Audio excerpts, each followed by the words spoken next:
그러면 하나님은 선하십니다. 이 명제에 대해서 어떻게 생각하십니까? 하나님은 선하십니다. 내 기도에 응답하는 것 같지 않아도 선하십니까? 내가 지금 2달째 열심히 뭘 하나 놓고 기도하고 있는데 그 응답이 아직 안 들어졌는데 서운한 마음 하나도 없이 하나님은 선하십니다를 말씀하시겠습니까? 그래도 예전보다 많이 발전했네요. 우리 예전에는 눈도 안 마주치시더니 지금은 그래도 눈을 끝까지 저를 바라보시고 굳은 의지를 표명하시는 것을 지금 제가 볼 수가 있습니다. 네, 그렇지 않아도 선하시긴 한데 들어줬으면 좋겠고 약간 이런 거죠. 하나님께서 언제나 우리를 인도하시고 하나님의 품으로 이렇게 품어주시죠. 그러니까 이렇게 우리와 함께 하시기를 원하십니다. 중요한 것은 첫 번째는 우리가 그것을 아는가라는 것이죠. 아는가. 내가 올바른 자리에 올바른 말로써 올바르게 하나님께 나의 것을 아뢰고 구하고 하나님과 함께 하기를 원하는가입니다. 이렇게 재밌는 통계는 아니고 이제 몰래카메라 같은 걸 해도 이런 게 있습니다. 아이들이 뭔가 길을 가다가 넘어져요. 근데 이제 엄마 친척, 뭐 엄마 아빠, 뭐 아는 사람이랑 같이 가다가 넘어지면 웁니다. 그걸 빨리 나를 안으라고 막 계속해서 웁니다. 막 그렇게 쳐다보고 울어요. 막 이러고 막 나 여기 아파서 그러고 아팠어 그러면 아팠다고 막 그래요. 근데 어떤 몰래카메라에서 아이가 넘어지는 거, 그 아이가 이제 아이들이 넘어지는 건데 주위에 아는 사람이 없으면 주위를 둘러보고 그냥 일어섭니다. 그러고 언제 넘어지냐는데 그냥 이렇게 대충 털고 갑니다. 그러다가 갑자기 아는 사람이 오면 뭔가 다시 표정이 바뀌고 이제 막 나 아팠다고 이제 막 그렇죠. 여러분도 아시겠지만 아이들이 뭐 유치원 학교 갔다가 분명히 잘 놀아요. 잘 놀다가 엄마 아빠만 보면 오늘 뭐 밥이 어땠고 뭐 어디 콩 부딪혔는데 여기가 아파서 막 호해달라 그러고. 여기서 중요한 것은 그 아이들이 여러분 이렇게 뭐 우리가 흔히 우스갯소리 이렇게 뭐 얍삽하다, 아유 야갔어 약간 그런 게 아니라 그 아이는 내가 이거를 말을 했을 때 들어줄 상대를 안다라는 거예요. 내가 넘어졌을 때 당연히 아프니까 울겠죠. 하지만 그 상대가 없으면 그거가 되게 빨리 끝나요. 왜? 어차피 내가 지금 누구에게 딱 돌아봐도 말할 사람이 없구나. 에이씨 뭐 이런 거 정도야 막 하고 3살짜리에게도 일어납니다. 하지만 딱 넘어지는 순간 엄마랑 눈이 마주쳤어. 그럼 이미 눈물이 글썽글썽거려요. 그리고 입술이 막 파르르 떨려요. 저희 애들 엘리사가 울 때 너무 웃기게 이게 그렇게 서러운 일도 아닌데 입술이 파르르 떨고 울어요. 막 이렇게 울어. 아는 거죠. 아, 이 상대가 내가 이렇게 간절하고 내가 뭔가 이렇게 뭔가를 표현하면 나를 돌봐주는 걸 안다는 거죠. 근데 이게 아이러니하게 여러분은 하나님 아버지께 그러한 마음으로 나가십니까? 하나님이 선하시고 나를 완전히 치료해 주시고 나를 아끼시고 보호하시고 나에게 모든 것을 주시는 그러한 하나님이신 것을 믿으시냐라고 제가 물어보면 네라고 하겠죠. 그럼 그 믿으시는 만큼의 삶을 사십니까? 행동을 하십니까? 그런 축복과 은총을 누리십니까? 나는 왜 그것을 못 누릴까? 이미 누리고 계실 수도 있어요. 하지만 올바르게 구하십니까? 예를 들면 이런 거예요. 기도를 할 때도 하나님께 아뢰고 하나님의 뜻과 하나님의 어떤 말씀, 하나님께서 원하시는 방향과 내가 온전하게 그 진리에서 서서 기도하는 것이 아니라 그냥 넋두리만 하지 않습니까? 하나님 왜 이거 안 됐어요? 왜 이거 혹시 하나님을 요술램프 지니 정도로만 생각하고 계십니까? 내가 힘들 때 나와라. 하나님 요거 좀 해결해 주시고 가시죠. 목사님께서 우리 헤리티지 때도 말씀하셨는데 이제 링컨 대통령이 남북전쟁 시대 때 그 군사들이 물어봤더라고요. 과연 하나님은 우리 편입니까? 저들 편입니까? 우리 편입니까? 저들 편입니까? 누가 맞습니까? 어느 것이 진짜 맞는 것입니까? 저 혼란스럽습니다. 근데 너무 진리적인 대답을 했던 거라고 생각해요. 하나님이 누구 편이신가가 중요한 게 아니라 누가 하나님 편이신가가 중요하다는 거죠. 누가 그 말씀에 서 있는지, 누가 하나님의 말씀에 가깝게 살려고 하고 누가 그 하나님의 말씀을 지키려고 하는지가 중요하다는 거예요. 저 사람이 착해서 나와 같은 편이라서 그게 중요한 것이 아니라 누가 하나님의 말씀을 말하고 누가 하나님께서 죄라고 한 것을 죄라고 말하고 옳다라고 한 것을 옳기 위해서 지키냐, 이런 말씀인 거죠. 우리의 삶이 그와 같은 것입니다. 여러분, 무엇을 옳다라고 여기고 무엇을 믿고 삽니까? 다시 말해서 하나님을 온전히 하나님 아버지로서 오늘 말씀에 있는 것지만 우리가 하나님을 향해서 간절히 찾는 시간이 과연 하나님께서 주신 사랑과 긍휼의 마음과 온전한 뜻으로서 하나님을 찾고 계십니까? 우리가 계속해서 하나님께 이렇게 뭔가를 구할 때 방법적인 게 좀 있는 것 같아요. 그러니까 다시 말하는 거죠. 하나님의 뜻과 하나님께서 주신 기도가 있듯이 하나님의 방법과 하나님의 길과 하나님께서 알려주신 진리의 것들이 있는데, 내가 뭐 성격이 급한 나머지 아니면 내 고집이 아주 그냥, 이런 표현이 좀 더 확 와닿을 텐데, 내 고집이 아주 세다. 약하시잖아요. 내 고집이 아주 더럽게 세다. 그럼 확 오시죠. 그러니까 뭔가 내 고집대로 하려고 하는 그런 모든 방법대로 하나님께 구하지 않습니까? 하나님께 솔직히 구한다는 표현보다 하나님께 따지는 삶을 살고 있지 않습니까? 다시 말해서 나 삐뚤어질 때요. 하나님, 내가 왜 이렇게까지 했는데 왜 나를 안 돌보십니까? 이런 거랑 똑같을 수도 있어요. 여러분들이 뭐 아이들이 배가 고파요. 밖에서 놀다가 배고파요. 놀이터에서 막 놀고 있는데 엄마한테 얘기합니다. 엄마 배고파요. 막 뛰어놀고 있어요. 막 축구인데 배고파 목말라요. 그럼 엄마는 위에서 뭐라 그러죠? 아파트에서 빨리 집으로 올라와. 배고프지? 집으로 와. 목마르지? 집으로 와. 집에 오면 뭐가 있을까요? 맛있는 아이가 좋아하는 용가리 너겟과 뭐 이런 것들이 쫙 있어요.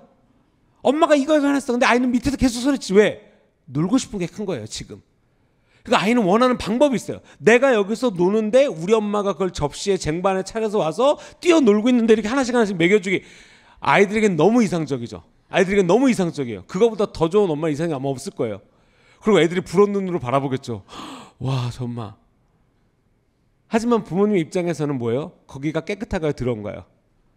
그러다고 거기서 그걸 먹는 게 엄마가 보기에는 지저분하고 더럽고 깨끗하지 않고 비위생적이고 아플 것만 같고 오만 가지 생각이 드는 거죠. 엄마가 뭐 편리해서라기보다도 진짜 그 아이가, 왜냐면 들어오자마자 놀이터 놀고 오면 뭘 시켜요? 손을 씻겨요. 세수도 시켜요. 그래서 옷을 갈아입히고 깨끗하게 하고 맛있게 많이 먹어. 이게 부모님의 마음이에요. 그 아이를 위해서. 근데 아이의 마음은 부모님이 나를 생각해주는 마음보다 뭐예요? 이기심인 거죠. 놀고 싶은 거예요. 분위기 환경이 절대로 들어갈 상황이 아니야. 심지어는 이제 많은 부모님들이 꼭 자기 아이만 그런 건 아닌데 꼭 그런 것처럼 불이 다 꺼지고 애들이 다 집에 갔는데도 우리 아이가 안 들어와요. 그 운동장에서 막 뛰어놀고 있어. 놀이터에서 혼자서 완전 뭐 묵상하고 있어요. 막. 그러니까 뭐 오만 가지 막 뭔가 그런 어렵다는 얘기를 해요. 부모님의 마음으로 그 아이를 부른다는 거죠. 여러분, 이게 비단 우리의 자녀들, 아이들의 그런 꼬맹이들만의 이슈인 것 같습니까? 우리들은, 여러분들은 하나님 앞에 이러한 모습으로 서 있지 않습니까? 하나님, 이거 나 지금 이게 어렵다니까. 이거 문제. 나와 함께 가자. 지금 그게 문제가 아니라, 내가 지금 들어가서 먹는 게 문제가 아니라 난 여기가 좋다고요. 이걸 해결해 주세요. 여러분, 지혜를 무엇이라고 생각합니까? 그렇게 말을 하는 거, 그렇게 행동하는 게 과연 지혜로운 행동일까요? 지혜를 얻는 자는, 여러분들이 생각하기에 이런 질문을 했어요. 손들 분이 계셨으면 좋겠지만, 전사님, 제가 생각해 나는 좀 지혜로운 것 같습니다. 카톡 보내주실래요? 카톡? 참아, 손들기. 그러니까 제가 이거 소리 켜놓으면 갑자기 카톡 그러고 막 지혜로운 것 같습니다. 그러니까 왜 이게 아이러니하게 왜 지혜롭다고 생각하지 않는 거예요? 뭐 겸손하다라고 생각할 수도 있고, 아니면 진짜로 전사님 저는 부족합니다. 진짜로 부족할 수도 있어요. 누가 봐도 부족할 수도 있어요. 그럼 과연 여러분 어느 순간에 하나님을 알므로 지혜롭게 된다고 생각합니까? 여러분들이 생각하는, 우리가 생각하는 지혜의 도대체 기준이 무엇입니까? 이제 좀 지혜롭네요. 그걸 무엇으로 측량하고 무엇으로 측정하고 어떻게 말씀하시겠습니까? 보통 세상은 똑똑하다, 와 공부 잘하네, 머리 좋네, 이런 말하는 기준이 있어요. 그죠? 여러분들도 알게 모르게 기준이 있어요. 이게 꼭 뭔가를 비하는 건 아니지만 그래도 이제 성적이란 게 있으니까, 뭐 예를 들면은 우리나라 어디 막 이렇게 버스도 하루에 2대밖에 안 가는 어떤 그 지역에 있는 대학교가 있어요. 제가 어떤 대학교 이름을 얘기하면은 거기가 어디예요? 거기 모르세요? 근데 거기를 가는 학생이 있어. 그러면 우와, 그 친구 공부 되게 잘하나 봐요 라고 선뜻 말을 못해요. 왜? 그 대학에 대해서 잘 모르니까. 잘 몰라요. 근데 어떤 아이가 서울대 법대 갔어요. 그 친구 공부를 못하는 아이입니까? 서울대 법대 갔어요. 야, 그 친구가 공부를 못한다고 생각하시는 분, 너무 못해 그 친구 공부. 그럼 그 친구가 공부 좀 잘하네요. 그래서 서울대 법대 공부 잘하네요 라고 생각하시는 분. 손 안 드시는 분들은 도대체 무슨 생각을 하시길래, 어떤 기준을 갖고 계시길래 그러십니까? 여러분들이 생각하는 똑똑하다라고 하는 이렇게 그냥 생각이 있어요. 기준이 있어요. 그럼 여러분들이 생각하는 지혜롭다의 기준은 무엇입니까? 지혜롭다. 저 사람 지혜로운 것 같아요. 지혜로운 것 같아요. 자, 나는 지혜롭습니다는 말을 못 하겠는데, 여기서 또 제가 또 너무 도전적이지 않을 수도 있어요. 여러분들이 이걸, 자, 여러분 내가 생각해, 본인이 생각하기에 뭐 예를 들면 단순하게 예를 들면은 우리 목사님은 지혜로우신 것 같습니다. 이것 봐. 무슨 기준으로? 도대체 무슨 기준일까? 어떻게 알아요, 여러분들이? 하나님의 말씀이. 저도 동의해요. 그러니까 지혜롭다라고 하는 기준은 여러분, 제가 생각해, 그리고 하나님께서 말씀하시는 거는 하나님을 아는 것, 하나님의 마음을 갖는 것, 하나님의 생각으로 생각하고 하나님께서 가르쳐 주신 것을 행하며 그분의 뜻을 쫓기를 기뻐하고 하나님의 말씀을 지키는 것을 행복해하고 그대로 사는 것, 그것을 지혜의 관점으로 볼 때 저는 조혜 목사님 너무 지혜로운 분이라고 저는 생각합니다. 믿어 의심치가 않습니다. 왜? 또 왜 그것을 어떻게 알아요? 여러분들 그것을 어떻게 알아요? 그냥 이렇게 말씀 들으니까 그런 것 같죠? 저는 거기서 조금 더 해서 십몇 년 동안 옆에서 봐왔어요. 다시 말해서 경험을 해봤어요. 여러분들도 여러분들 가정, 여러분들 친구를 경험을 한다는 거죠. 진짜 이 사람이 그런가? 진짜 내가 굳이 뭐 말을 해도 안 해도 나 똑똑해요가 아니라, 그러니까 어떤 친구가 똑똑해요 말해도 누구지? 이 사람 누구지? 저 사람 몰라요. 서울대 법대에 나와서 뭐 어디 나오고 뭐 수능 만점 받고 서울대 법대 나와서 지금 뭐 우리나라 뭐 최고잖아요. 그래요? 뭔가 이유가 되는 일들이 있다라는 거예요. 하나님에 대해서 우리가 지혜롭다는 건 그 사람의 행동과 삶 가운데, 말 가운데, 생각하는 것 가운데 하나님께서 기쁘다라고 하는 것, 하나님께서 옳다라고 하는 것을 향해서 끊임없이 갈망하고 끊임없이 생각하고 끊임없이 행동한다는 거죠. 그것이 우리가 알고 있는 지혜라는 거예요. 하나님을 아는 것. 그런 의미에서 지혜로워야 되겠죠. 여러분들 지혜롭고 싶으십니까? 지혜롭고 싶으십니까? 지혜로울 수 있어요. 왜? 하나님께서 그걸 꽁꽁 숨기지 않거든요. 오늘 말씀 있는 것처럼 두드려, 나를 찾으면 나를 찾을 것이고 나를 만나면 만날 것이야. 근데 여기서 이제 아이러니가 생겨요. 여기서 이제 문제가 생겨요. 그럼 이 세상의 모든 사람들이 똑똑하고 지혜롭고 하나님의 지혜가 충만해야 되는데 그렇지 못한 이유는 뭘까요?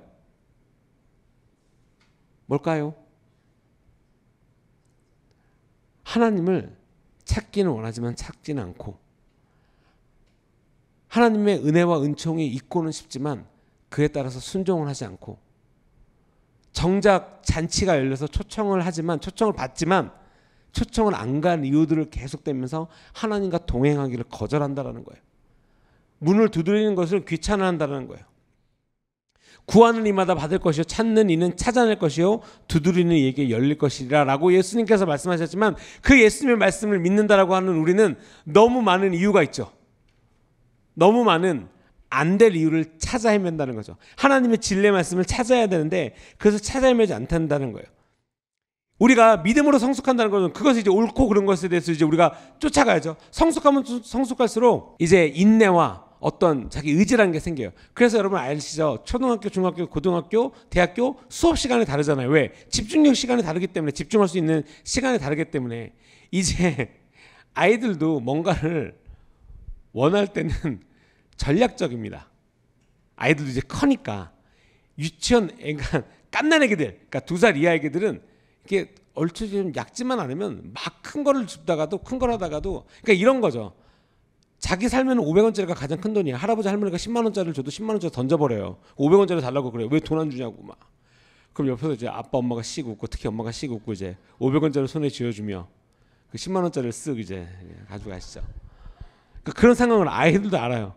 어저께 제가 이제 우리 영화 끝나고 아이랑 이제 그 왕구점 장난감 파는 데 갔어요. 실력한테.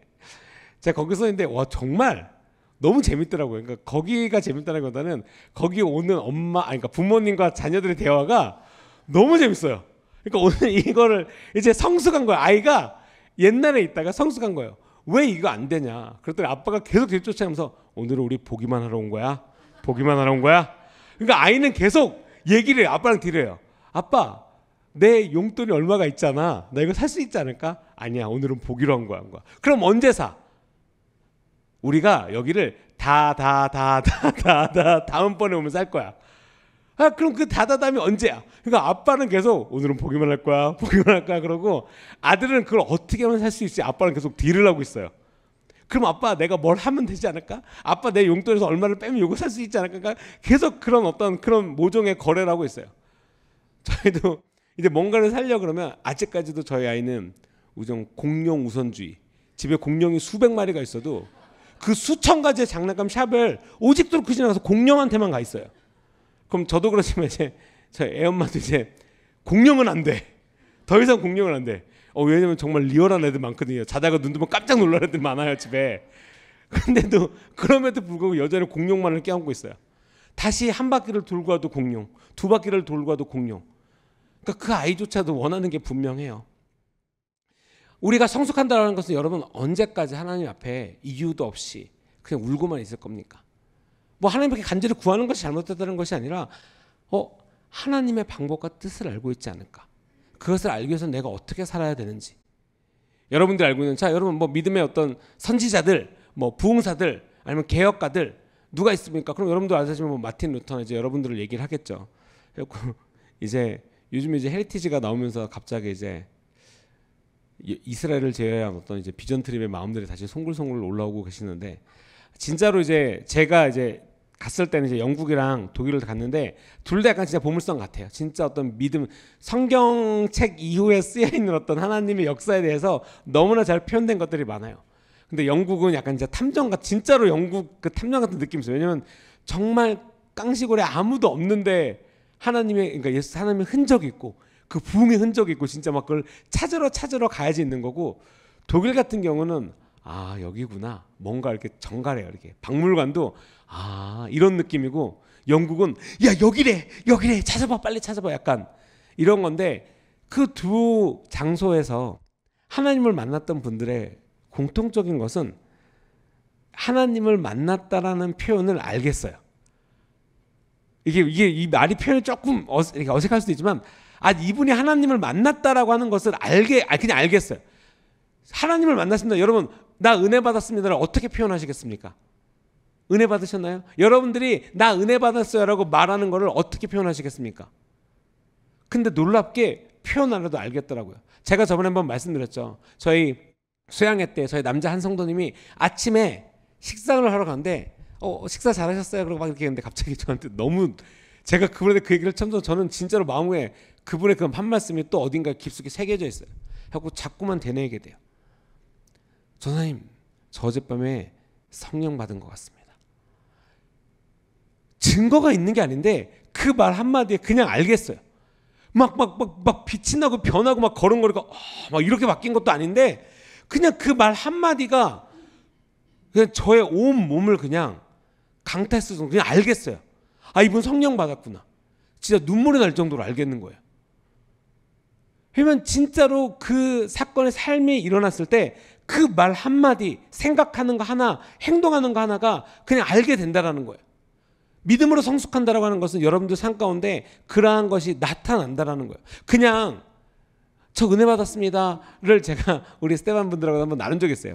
무엇이 은혜 받는 겁니까? 뭐 이렇게 막 큰 소리로 기도해야지, 방언해야지, 뭐 쓰러지고 막 어떤 것이 보였어야지만 은혜 받는 것이라고 생각하십니까? 왜냐면 이제 또 어떤 성도님들은 이제 고민이 그런 거예요. 이런 거에 갖다 줘 고민이, 전사님 제가 간절히 구했는데, 근데 은혜 받으셨어요. 근데 저는 왜 아무런 일이 안 일어날까요? 고민이신 거예요. 뭐 쓰러지거나, 뭐 큰 소리 막 기도하거나, 막 뭐가 안 일어난 거죠. 근데 갑자기 그게 고민거리가 된 거예요. 큰 은혜의 시간이었고 너무 좋다라고 하는데 그냥 그 어떤 눈에 보이는 것이 안 일어난 것이 큰 고민이 돼버린 거예요. 다시 말하면 그것으로 말미암아 하나님께서 주신 은혜와 기쁨의 생각과 마음과 다시금 내가 어떻게 해야 될지 막 떠오르는 아이디어들과 은혜 받은 것들이 갑자기 다 점점 묻히는 거예요. 한순간에. 이거 무엇이 있습니까? 예수님께서 제자들과 함께 배를 타고 우리 저편으로 건너가자라고 말씀하시고 배에서 주무셨습니다. 배에서 주무셨는데 갑자기 풍랑이 일어나요. 제자들이 놀랍니다. 그러고 나서 가장 먼저 했던 게 무엇일까요? 예수님을 깨워요. 그리고 뭐라 그럽니까? 예수님, 풍랑입니다. 우리가 다 죽게 생겼습니다. 근데 예수님이 야 그러냐? 야 놀랐다. 야 깜짝이야. 그러십니까? 아니에요. 예수님이 일어나셔서 풍랑을 꾸짖습니다. 그럼 풍랑이 잠잠이 돼요. 그 다음에 제자들도 꾸짖어요. 야 너네 왜 이렇게 쉽게 말해서 호들갑이야? 여러분 여기서 이 똑같은 이슈의 상황들이 있는 거예요. 자, 예수님이 배에 타셨습니다. 그리고 그 배에 계셨어요. 그리고 예수님이 말씀하셨고 제자들은 예수님의 말을 들었죠. 저쪽으로 건너가자. 그럼 우리 저쪽으로 건너가겠죠. 만약에 그러니까 이거는 뭐 성경에 그렇게 써있지 않지만 그 믿음을 읽고 건너가자 했으니까 야 예수님이 건너가자고 하셔서 우리 가야 돼. 그러고 막 풍랑을 뜨고 막 노를 졌을 수도 있어요. 예수님을 깨우기 전에 예수님이 가자라고 했으니까 우리는 저쪽으로 가야 돼. 그러니까 어떠한 액션을 먼저 취할 수 있어요. 하지만 그 액션을 취하기 이전에 그런 예수님의 말씀이 내 생각과 마음까지 있기 전에 있는 와중에 무엇이 그것을 가렸죠? 눈에 보이는 풍랑이 이 모든 거 예수님이 심지어는 주무시고 계셨는데 야 어떻게 예수님 주무시고 계시지? 야 우리 진짜로 갈 수 있나 봐 라는 생각도 하기 전에 그런 것도 뭐 없고 그냥 풍랑이 일자마자 바로 예수님을 깨웁니다. 믿음은 없어요. 그 순간에 눈에 보이는 게 나의 모든 생각과 심지어는 예수님께서 나한테 말씀하신 것조차 다 집어삼켜버린다는 거죠. 우리 삶은 어떻습니까? 은혜 받고 기도 받고 막 너무 좋아. 막 하나님의 은혜 말씀이 있고 막 영화도 좋고 막 수양회도 좋고 막 기도 받고 막 성령 충만 은혜가 충만해요. 그러고 딱 길을 가는데 사탄이 옆에서 올가면만 툭 던져놓도 이게 뭐야? 은혜 없고 싸우고 막 독주 푹푹 받고 막 갑자기 내 삶에 성령 온데간데 없고 기도를 백날 받으면 뭐합니까? 사탄이 기도 받고 그래 수고한다 여기 가서 받고 저기 가서 받고 다 기도 받고 그리고 막 성령 충만한 척하고 나면 옆에서 가서 이렇게 비늘 하나 톡 던지면 으악 하고 다시 다 쏟아붓고 너는 왜 이래? 선한 말 하나 없고 내 입술에 나오는 것을 세워주는 말 하나 없고 다시 이전과 똑같은데 무엇이 문제입니까? 여전히 하나님은 신실하셔서 두드리는 자에게 우는 자에게 보살피고 아끼시는데 다시 나가면 똑같아. 여러분 무엇이 문제라고 생각하십니까? 그러면 근본적으로 개인적으로 그럴 것 같아요. 많은 사람들이 죽음을 앞두고 많은 선지자들이 왜 죽음을 앞두고 똑같잖아요. 찔린 거예요. 목숨까지 위태로울 정도로 찔린 거예요. 그럼에도 불구하고 왜 안 돌아선 사람들은 왜 안 돌아섰을까요? 왜 그냥 순교를 당할까요? 돌았으면 사는데. 이 두려움, 눈앞까지 온 두려움이 한 방에 없어지는데 어찌 보면 이 세상의 부귀영화까지 덤으로 오는데 왜 그들은 이렇게 풍랑이 눈앞에까지 왔는데도 불구하고 왜 묵묵히 예수님께서 하신 말씀 그 한마디에 그 삶을 죽음 너무 두렵다고 생각하잖아요. 보통 사람들이. 우리도 두렵죠. 죽으면 어떻게 안 두렵겠습니까? 그럼에도 불구하고 왜 그 말씀을 어떻게 지켰을 수 있을까요? 어떻게? 무엇이 그들을 그렇게 담대함으로 세울 수 있을까요? 우리가 뭐 비슷하게 가면 뭐 야누스도 있죠. 제가 몇 번 말씀드렸지만 우리가 나눴지만 야누스는 진짜로 화형 당했어요. 불에 타 죽었어요. 그 베들레헴 채플에 가면 진짜로 이거보다 더 큰 사이즈의 벽화가 있어요. 근데 정말 리얼하게 묶여서 나무 장자 이렇게 짝대기에 묶여서 불타요. 그리고 죽어요, 진짜. 근데 여러분 야누스가 죽은 이유 아시죠? 야누스가 죽은 이유는 그 체코 사람들은 야누스를 되게 뭐 혁명가, 이 나라를 뭐 이렇게 큰 제국으로부터 로마 제국으로부터 지키는 혁명가라고 하지만 야누스가 했던 것은 뭐 싸우고 우리가 잘 살아야 되고 뭐 이런 것이 아니었어요. 야누스가 했던 것은 체코말로 성경을 번역해서 체코말로 설교했던 게 다예요. 그러니까 일반 사람들, 크리스천이 아닌 사람들이 혁명가라고 하는 것은 뭐야? 예수님을 전한 거야? 복음을 말한 거야? 그게 다예요. 그럼에도 불구하고 그들은 그거에 대해서 전혀 그냥 무엇을 혁명했는지도 모르고 그냥 지금 살았어요. 그 광장에 야누스 동상이 되게 크게 있어요. 동상이. 그 옛날에 한번 저희 갔을 때 거기 앞에 있는 체코 사람들한테 인터뷰를 한 적이 있거든요. 이 사람 누구냐? 야누스다. 뭐 하는 사람이야? 혁명가래요. 이 체코를 위해서 엄청나게 혁명을 했던 사람이에요. 그래 무엇을 했냐? 5명한테 물었는데 진짜 다 몰라요. 무엇을 혁명인지 몰라요. 정말 저도 놀랐어요. 아니 동상이 뻔하게 있고 우리나라에 뭐라도 있으면 뭐를 했던 사람을 알아야 될 거 아니에요. 그러니까 일반 역사에서는 기독교 역사가 없는 거예요. 안 가르치는 거죠. 말을 안 해주는 거예요. 혁명을 했는데 뭘 했는지 몰라요. 대적해서 싸웠대. 그럼 로마에서 무슨 사건 때문에 대적해서 싸웠냐? 그럼 뭘 싸웠냐? 몰라요. 그냥 대적해서 싸웠대요. 근데 역사가 말하는 것은 그냥 야누스는 진짜로 성경을 체코말로 번역하고 그 복음을 전한 것밖에 없어요. 그래서 불려 들어간 거거든요. 로마에게. 너 들어와. 그때 친구들이 말리죠. 야, 너 가면 죽어. 야, 가면은 너 뻔해. 너 그냥 바로 죽어. 그랬더니 그 편지가 있어요. 야누스가 쓴 편지에 보면 나는 예수 그리스도 하나님 앞에 그리고 믿음의 선진들 앞에 그동안 수많은 목숨을 했던 믿음의 선진들 앞에 그리고 내 주위에 있는 크리스천 내 친구들 앞에 복음을 부끄러워하는 사람이 되고 싶지 않습니다.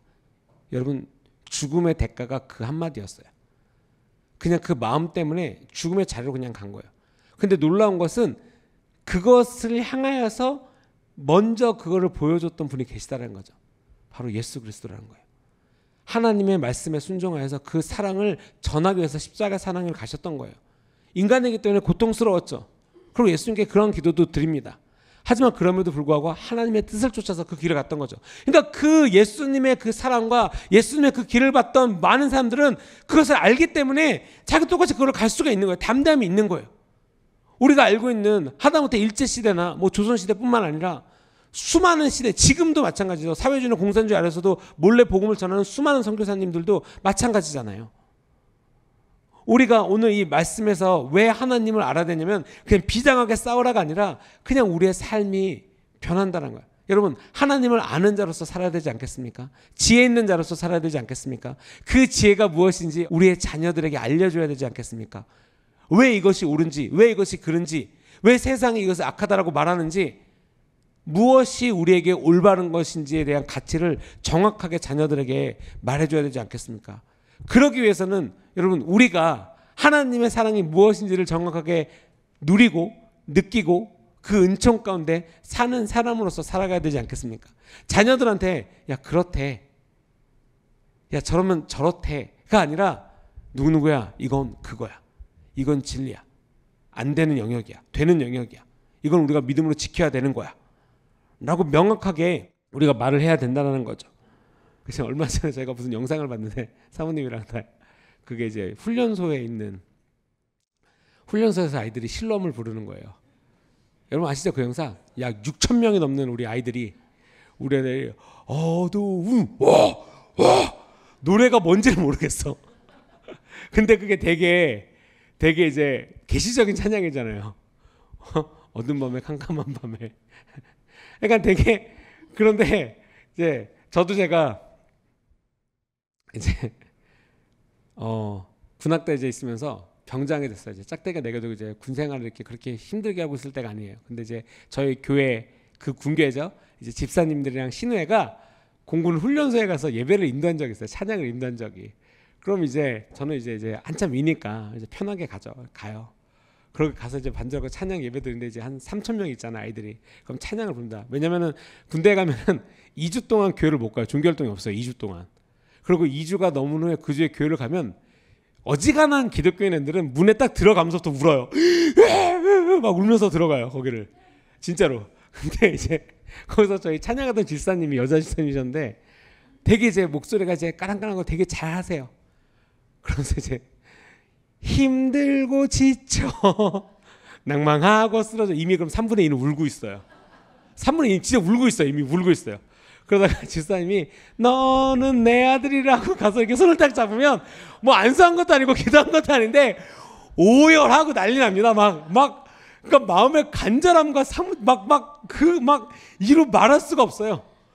그때 나가서 주님을 위해서 목숨을 바치세요 그러면 다 나갈 것 같아. 그냥 막 장난이 막 유격 훈련이 뭐겠어. 막 이 한 목숨 바쳐.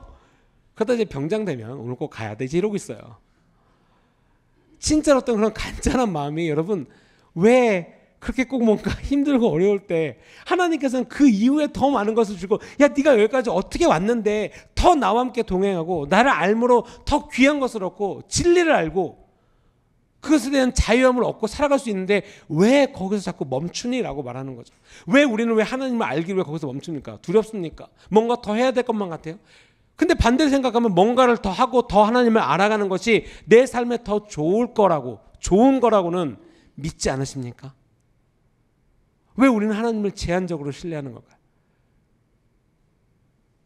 여러분, 제가 항상 뭐 이런 거 되게 수치적인 거 좋아해요. 왜냐면 저도 이렇게 단순한 믿음이 저는 되게 좋다고 생각하고 우리 아이들도 그렇고 생각하기에는 단순한 수치가 되게 좋아요. 예를 들면 이런 거죠. 하나님을 몇 프로 알고 계십니까? 소수점 이하 100짜리 허용됩니다. 몇 프로 알고 계십니까? 제가 소수점 이하 100짜리 이렇게 말해놓고 자, 저는 그래도 제가 믿음 생활이 믿음의 짬밥이 있는데 적어도 여기서 믿음 생활 제가 한 30년인데 어지간해서 30년 동안 그 생활을 하면 장인이라고 할 수도 있어요. 그죠? 믿음 생활 20년인데 자, 나는 하나님에서 1% 한다. 1% 이상! 카톡 받을까요? 그래서 저는 1%는 넘은 것 같습니다. 근데 여기서 이제 또 많은 분들 카톡 받아요. 전도사님, 저는 오늘 알았어요. 제가 주님을 사랑하지 않고 0.0000005% 한다는 거 아니요, 1%도 안 한다는 걸 이제 알았어요. 뭐 이러실 수 있어요. 중요한 것은 하나님 아버지는 실제적이고 우리와 함께 계시고 우리가 원하는 거 두드리는 자에게 손 내미는 자에게 하나님은 항상 함께 가신다는 것에 대해서 너무 모르고 살아가는구나. 너무 모른 채 살아가는구나. 너무 외롭게 살아가는구나. 그리고 하나님의 말씀에 대해서 알지를 못하는구나. 왜냐하면 하나님 마음에 대해서 알지 못하는 순간 여러분 그냥 나는 이 정도로 살아갈래 그냥 적당히 이 정도면 되지 않아가 아니에요. 하나님의 편에 서지 아니한다면 하나님의 적으로서 살아간다는 거예요. 하나님을 대적하는 자로서. 왜냐하면 하나님에 대해서 그냥 내 스스로 판단하기 시작하기 때문인 거죠. 우리가 이제 말하는 거죠. 예수님께서 귀신을 쫓았어요. 귀신을 쫓은 일이 있었는데 사람들이 그렇게 말한 거죠. 또 더러는 말하기를 그가 귀신의 왕 바알세불을 힘입어 귀신을 쫓아낸다 하더라. 근데 예수께서 그들의 생각을 아시고 말하기에 이렇게 말한 거죠. 야, 스스로 분쟁하는 나라마다 황폐해지며 스스로 분쟁하는 집은 무너지는데 너희 말이 내가 바알세불에 힘입어 귀신을 쫓아낸다 하니 만일 사탄이 스스로 분쟁하면 그의 나라가 어떻게 서겠느냐. 내가 바알세불에 힘입어 귀신을 쫓아내면 너희 아들들은 누구를 힘입어 쫓아냈느냐. 그러므로 너희들이 재판관이 되리라. 그러나 내가 만일 하나님의 손을 힘입어 귀신을 쫓아낸다면 하나님의 나라가 이미 너에게 임하였느니라. 강한 자가 무장을 하고 자기 집을 지킬 때는 그 소유가 안전하되. 여러분 하나님의 편에 서서 하나님의 말씀에 순종하여서 그러니까 이게 부대와 같은 거예요. 우리 주일교회는 하나님의 어떤 여러 가지 뭐 연대, 소대 해가지고 부대가 되겠죠. 소대가 되겠죠. 운중동을 지키고 있는 이 성남시를 지키고 있는 한 수도로서 우리에게 주어진 임무가 있다는 거예요. 여러분들 그 임무를 함께 하고 계신 거예요. 저는 뭐 예배팀이 아니니까요. 저는 뭐 영상이 아니니까요. 잘 모르겠어요. 아니라는 거예요, 여러분. 그 부대를 이끌고 나가는 데는 너무나 다양한 일들이 있죠. 뭐 기도와 여러 가지가 있어요. 기도도 있고 함께 섬기고 내가 아는 분야, 내가 할 수 있는 분야에서 그 일을 잘 될 수 있도록 함께 할 수 있다는 거예요. 청소도 마찬가지죠. 정말 여러 가지 일에 대해서 하나님께서 나를 아시고 하나님께서 원하시는 것을 내가 깨달아 알아갈 때에 진짜 내가 그 이론으로서 살아가는 것에 대한 기쁨이 있다는 거예요. 계시가 있고 즐거움이 있고 정말 놀라운 내 삶에 변화와 역사가 있다는 것입니다. 우리가 이것이 하나님의 방법인가, 하나님께서 기뻐하시는 일인가, 하나님의 말씀이 내 안에 이렇게 기준으로 잘 서 있는가를 항상 돌아보셔야 되는 거예요. 무엇이 지금 나의 생각을 결정하고 있는가? 더 나아가서 이것이 하나님께서 기뻐하시는 일인가? 내가 말 한마디 하는 것, 내가 생각하는 것. 올해 이제 우리 수양회 이제 파덜미였죠. 그리고 하나님께서 그 아버지 되심, 그리고 우리가 그분의 자녀가 됨으로 말미암아 알고 얻고 누리고 함께 할 수 있는 것에 대해서, 그리고 이 세대가 그런 아버지의 사랑과 권위와 그런 축복과 은혜를 못 받았을 때 벌어지는 많은 일들에 대해서, 그리고 세상이 어떻게 그를 분리시키는가에 대해서, 여러분 진짜로 그 사회주의나 이런 세속주의 목소리도 얘기했지만 많은 어떤 그런 일들이 하려고 하는 건 첫 번째 가족 파괴예요.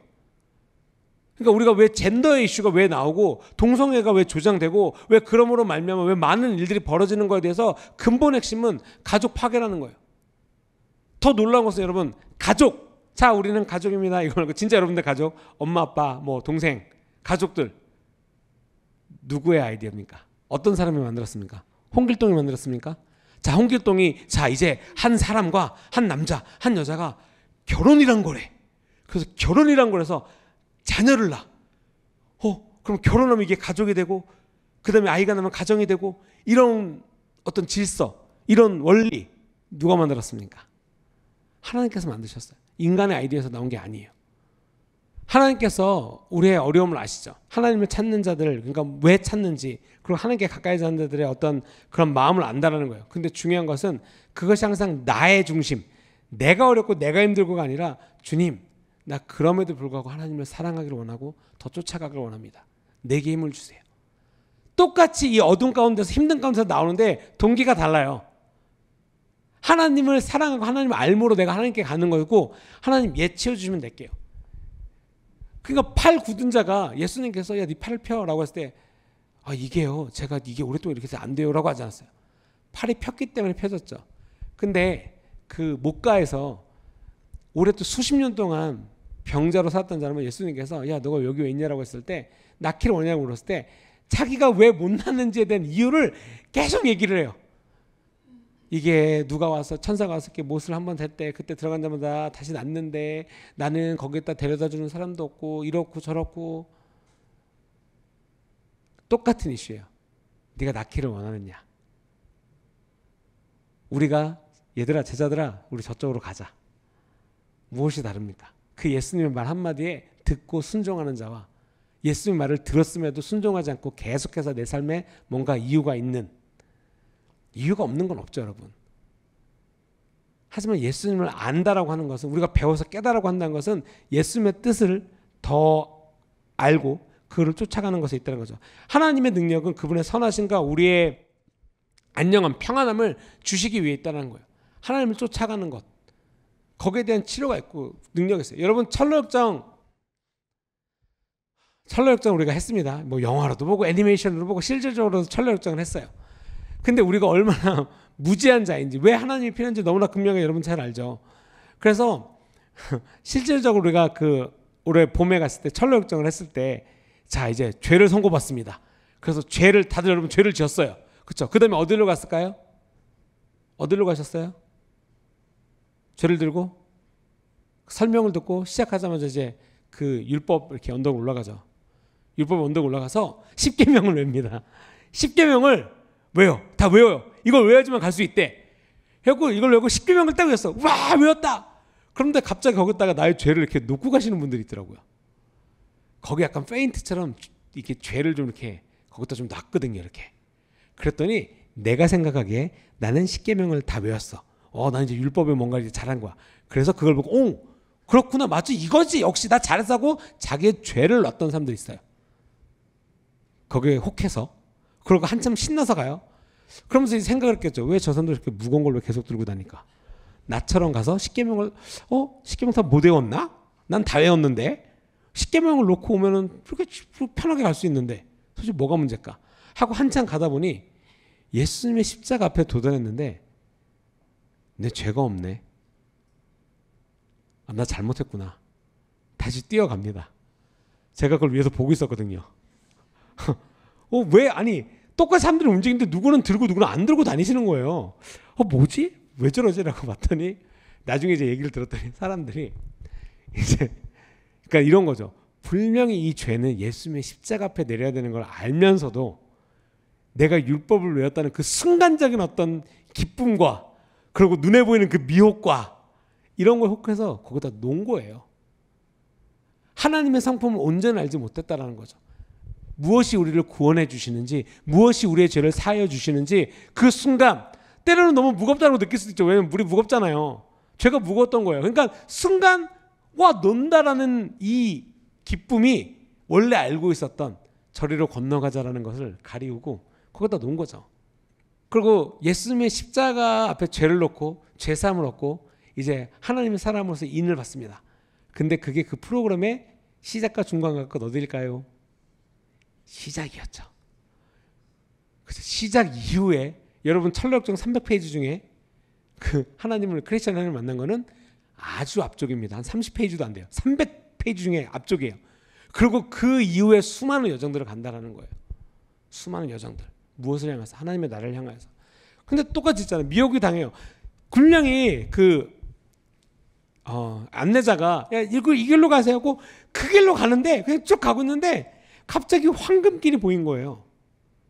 쭉 가는데 분명히 내가 설명 듣기로는 이 길로 쭉 가서 하나님을 만나세요. 쭉 가세요.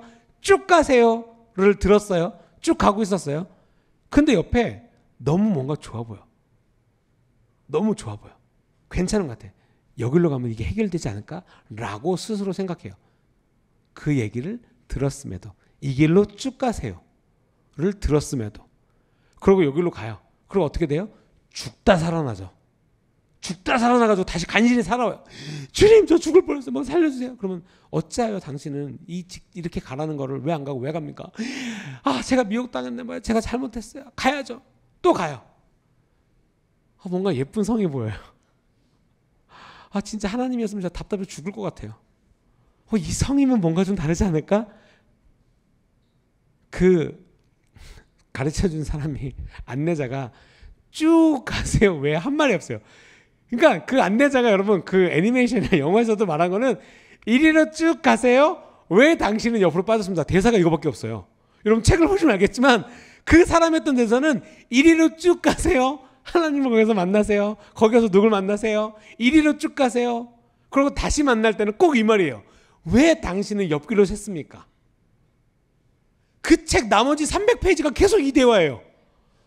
계속 이 대화야. 여러분 그렇게 생각 안 해보셨어요? 그냥 그 사건에 아 맞아 우리가 이런 방을 밟았구나. 이런 어려움이 있구나. 저런 일이 있구나. 맞아 그런 사건에만 자꾸 집중하십니까? 빠질 수밖에 없었지. 이런 미혹이 있었으면 빠질 수밖에 없지. 이런 어려움이 있으면 내가 그렇게 생각할 수도 있지. 자꾸만 그런 죄성에 대해서 동의만 하십니까? 그럴 수도 있지라고 어쩔 수 없지라고 자꾸만 스스로를 위안 삼고 동의하고 계십니까? 왜 하나님께서 말씀하신 것을 쫓아가려고는 생각하지 않으십니까? 왜 거기서 안내자가 직진으로 가세요라고 말했던 거에 대한 계시는 왜 없습니까? 그 계시가 중요한 거예요. 가서 경험해라고 해본 적이 없어요. 거기 가면 뭐가 있을 거니까 그것도 경험해보고 뭐 한번 죽다도 살아나 보시고 이런 말이 없어요. 그러니까 하나님이 얼마나 답답하실까. 내게로 와서 힘을 얻어. 나와 함께 가자. 라는 말을 왜 신뢰를 못하고 왜 뭔가 눈에 보이는 것들을 자꾸만 우리가 갈까요? 더 나아가서는 아니면 거기 더 못 미쳐서는 왜 두들길 생각조차 안 하십니까? 성경 이 말씀 모르십니까? 또 내가 너에게 이르노니 구하라 그러면 너에게 주실 것이요 찾으라 그러면 찾을 것이요 문을 두드리라 그러면 너에게 열릴 것이니 구하는 이마다 다 받을 것이요 찾는 이는 찾아낼 것이요 두드리는 이에게는 열릴 것이니라. 안 믿으십니까? 아니면 믿는다라고 말하면서 안 하니까 그게 조금 이렇게 민망해서 안 하십니까? 그럼에도 불구하고 하나님은 여전히 우리에게 이 말씀을 하고 계신데 왜 나는 가만히 있을까? 무엇이 나를 끄집어 당길까? 여러분 하나님께서 우리를 향한 여러분 각각 개개인을 향한 분명한 비전과 목적이 있다는 거예요. 근데 그것은 그냥 개인적인 것 그냥 내 혼자 독단적인 게 아니다라는 거예요. 개인적인 성향이 아니라 우리 주님의 교회 가운데 하나님께서 나를 공동체로 부르신 이 교회 가운데 연합되고 그 하나님께서 주신 한 목적에서 함께 가는 팀이라는 거죠. 그러니까 해병대 그 보트랑 똑같은 거예요. 여러분들이 있어야 되는 자리에서 섬기고 더 나아가서 더 기쁨이 있고 여러분들이 영적으로 진급을 하고 그럼 그 진급됐을 때 이런 거죠. 여기 있는 분들이 뭐 다 병사였어. 근데 너무나 열심히 해서 훈련 잡아서 이제 장교로 진급을 한 거예요. 장교로 진급한다라고 하는 것은 지휘권이 생긴다는 거예요. 그랬을 때 또 다른 병사들이 와서 훈련을 받을 게 여러분들이 훈련을 시키겠죠. 그게 뭐 우리가 아는 셀리더가 될 수도 있겠죠. 여러분들 우리가 훈련돼야지. 우리가 하나님을 더 잘 알아야지. 하나님의 마음에 순종된 자로서 살아가야지. 하나님께서 그 추수의 때에 그 역할을 맡길 때 이제 하나님의 한계, 그러니까 하나님께서 주시는 리밋까지 우리가 끝까지 가야 된다는 거예요. 하나님의 사랑과 하나님의 은혜를 받은 자로서 섬김과 사랑과 나눔과 진짜 오래 참는 것과 성령의 열매를 내 삶 가운데서 누리는 자가 되셔야 된다는 거예요. 언제까지 깐나내기로 쪽쪽 빨면서 우시고만 계시겠습니까? 하나님께서 여러분들을 향하여서 야, 너 이제 소대장 해야 돼. 너 이제 100명을 이끌고는 백부장이 돼야 돼. 하나님 나를 향해서 그걸 향해서 담대하게 선포하는 자가 돼야 돼. 우리가 잘나서가 아니라요. 여러분 기도를 생각하시기 바랍니다. 잘나서 간 게 아니에요. 다윗을 생각하시기 바랍니다. 그 자녀들 중에서 가장 잘나지 않았었어요. 아빠가 보기에는, 부모님이 보기에는. 성경 그 어떤 인물이 얼마나 잘나서 얼마나 훌륭해서 그 자리에 가 있습니까? 성경에 써 있는 인물이 됩니까? 거의 다 없어요. 중요한 것은 우리가 위대하다라고 하는 기준은 제가 보기에는 얼마나 하나님을 사랑하는가에 비례하는 것 같습니다. 얼마나 하나님을 아는가에 비례하는 것 같습니다. 하나님의 뜻을 쫓는 것, 하나님의 마음을 아는 것. 이것은 우리가 계속해서 이것을 나누고 또 나누고 서로 간에 말아도 부족함이 없다는 것입니다. 우리가 하나님을 알기를 원하는 것은 예수님의 사역, 그 예수님의 선함을 보고 그분을 신뢰하고 믿고 따라갈 때 안다는 거죠. 요한복음 14장에 말씀하고 있습니다. 예수께서 이르시되 빌립아 내가 이렇게 오래 너희와 함께 있으되 내가 나를 알지 못하느냐. 나를 본 자는 아버지를 보았거늘 어찌하여 아버지를 보이라 하느냐. 저는 올해 우리 주님교회관들 주신 어떤 이 팀 파더링 우리 수행해 있었고 어저께 우리 봤던 영화에서도 그렇고 정말 놀랍도록 이 관점에 있어서 너무나 설명과 내용과 어떤 깨달음과 이것들이 너무 잘 알 수 있었어요. 어떻게 많은 아버지들이 우셨다 그러더라고요. 너무나 동감이 돼요. 너무나 공감되고 너무나 깨닫는 바가 크고 하나님께서 진짜 올해 우리 교회 가운데 이 은혜, 그러니까 하나님 아버지에 대해서 알려주고 계시는구나. 여러분 그건 다 똑같아요. 우리 모두가 다 아버지의 사랑. 내 아버지가 내 아버지로부터 받지 못해서 하나님 아버지, 영적인 아버지, 하나님의 나의 진정한 아버지로부터 그것이 없다라고 생각하는 것. 내가 잘못 알고 있었구나를 빨리 깨달아 아셔야 돼요. 진정한 하나님의 사랑을 누리고 기쁨으로 사는 얼마나 평안하겠습니까? 심리학적으로도 여러분 진짜 부모님이 있고 없고 함께 있고 없고의 차이는 되게 커요. 아이들의 삶의 반경과 생각 모든 면에 있어서 자존감이나 이런 것뿐만 아니라 실질적으로 우리도 마찬가지인 거예요. 여러분들이 말하는 것, 이 한 발짝 나가는 것, 영적인 삶을 살아가는 것, 교회를 섬기는 것, 하나님을 사랑하는 것, 내 가족들을 섬기는 것. 제가 우리 이제 스테반 오기가 이제 새롭게 시작을 했습니다. 새롭게 시작을 했어요. 그래갖고 아주 당차게 시작을 했습니다. 어저께부터. 뭐 숙제도 많고 그래요. 그래갖고 나눴던 게 그거였어요. 여러분들의 가족들이 여러분들의 스테반 하기 위해서 정말 많이 이제 앞으로 헌신하고 도와줄 겁니다. 왜냐면 뭐 이렇게 와야 되고 뭔가 자꾸 교회 일찍 와야 되고 그러면 나머지 가족들의 자녀도 돌봐야 되고 이렇게 많이 해야 되잖아요. 근데 어저께 권면드리고 함께 나눈 건 이거였어요. 하지만 그것을 핑계 삼아서 나 하나님 생각하니까 이거 안 해. 나에게 주어진 것들, 나에게 주어진 책임들을 소홀히 하지 말라는 거예요. 그러니까 그런 부분들에 있어서 더 열심히 하려고 함께 노력하자는 거죠. 당연히 어려울 수 있어요. 뭐 시간적으로 물리적으로 안 될 수가 있죠. 하지만 더 그 부분을 향해서 더 힘써 나가자. 어떻게 으쌰으쌰 했거든요.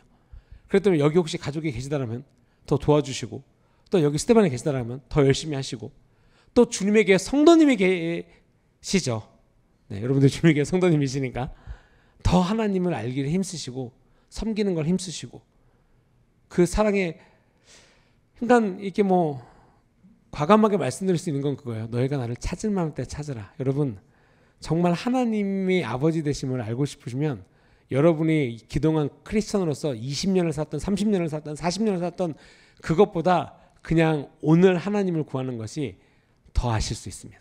올해 하나님을 찾는 것이 더 하나님에 대해서 분명하게 알 수 있는 해예요. 그거는 분명합니다. 정말 단순하지만 스테반에서도 저번 케이스에서도 우리 교회 지난 5년 동안 주님에게 성도로 있었지만 5년 동안 온 시간보다 스테반 6개월 동안 왔던 시간이 훨씬 더 교회도 많이 오고 훨씬 더 성도들과 교제도 많았고 훨씬 더 하나님의 말씀도 많이 배우고 훨씬 더 좋은 시간이었던 거예요. 왜냐하면 그 시간이었거든요. 더 노력하고 더 집중하고 더 알려고 했던 이 짧은 6개월 지난 5년 동안에 내가 주님의 성도로서 살았던 것보다 그러니까 무엇을 했는지 정말 창피하고 민망하지만 그래도 이제 알아서 더 기쁩니다. 앞으로는 이렇게 살겠습니다. 여러분이 주님에게 성도뿐만 아니라 지난 기독교인으로서 내가 20년 30년을 산 것보다도 올해 하나님께서 여러분들에게 아버지 되심을 그 사랑 안에 평안함을 누리는 것을 가르쳐 주시기를 원하십니다. 그리고 더 나아가서 주님에게 성도로서 하나님을 더 가까이 가는 것, 교회 교인으로서 그다음에 우리가 연합된 공동체로서 예수님의 공동체로서 살아가는 것에 있어서 더 분명하고 확실하게 부르신다는 것들을 깨달으시기 바랍니다. 여러분 지금입니다. 지금입니다. 하나님께서 여러분을 계속 부르시고 계세요. 어떤 아버지가 아이가 우는데 외면하시겠습니까? 절대 그렇잖아요. 여러분들 여기서 부모님도 많이 계시잖아요. 아이가 우는데 절대 외면하지 않아요. 절대 외면하지 않아요. 그 아이가 원하는 것이 무엇인지를 알려고 하죠. 인간의 부모도 하물며 그럴진데 우리 하나님은 어쩌겠습니까? 여러분 하나님을 진심으로 꼭 만나시고 하나님의 사랑으로 살아가시기 바랍니다. 아멘. 기도하시겠습니다.